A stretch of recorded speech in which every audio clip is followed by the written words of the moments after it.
భద్రాద్రి కొత్తగూడెం జిల్లా సుజాతానగరం మండలం డేగలమడుగులో స్థానికులు ఆందోళనకు దిగారు. ఐడియల్ పరిశ్రమలో నిరసనకు దిగారు. కెమికల్ నీటి వల్ల తీవ్ర ఇబ్బందులు పడుతున్నామని మండిపడ్డారు. కలుషిత నీరు తాగి పశువులు అస్వస్థతకు గురయ్యారు. ఓ ఆవు దీంతో మృతి చెందింది. ఈ క్రమంలోనే ఫ్యాక్టరీ నిర్వాహకులతో స్థానికులు వాగ్వాదానికి దిగారు. రంగంలోకి దిగిన పోలీసులు పరిస్థితిని చక్కదిద్దారు. మరి ఎందుకు గుంజుకున్నావు? ఫోన్ ఎందుకు గుంజుకున్నావు? ఇప్పుడు నువ్వు పట్టుకున్నావు కదా, ఫోన్ ముట్టుకున్నావు కదా, ఎందుకు పట్టుకున్నావు? ఫోను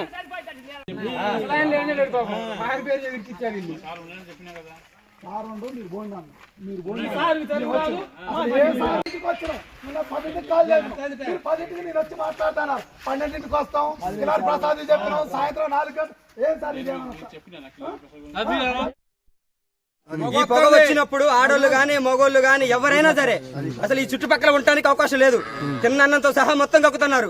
ఆడవాళ్ళకైతే ముందైతే ఏ హాస్పిటల్ పోయినా కానీ గర్భసంచి తీసేయడం అంటున్నారు. ఈ చుట్టుపక్కల 50 ఎకరాలు ఉంది. ఈ 50 ఎకరాలలో కూడా ఎవడు కూడా పని చేయట్లేదు. అర్థమైందా? పంటలు కూడా అసలు మంచి రావట్లేదు. వాటర్ గేటర్ ఇదివరకు బావి నీళ్ళు తాగి బతికిన వాళ్ళం.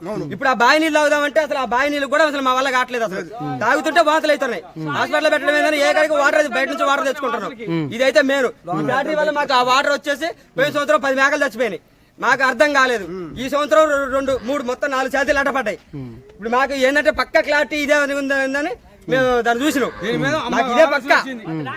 దీని వల్లనే మాకు ఏదైనా నష్టం బాగా జరుగుతుంది. అసలు చుట్టుపక్కల 50 ఎకరాలు కూడా దీని వల్లనే నష్టం. ఆ డ్యాగర్ మనకి అయితే ఉండట్లేదు. ఈ ఫ్యాక్టరీ వల్ల, ఈ పొగ వల్ల, ఈ ఫ్యాక్టరీ వల్ల మా డ్యాగర్ మొత్తం ఆగమైపోయింది.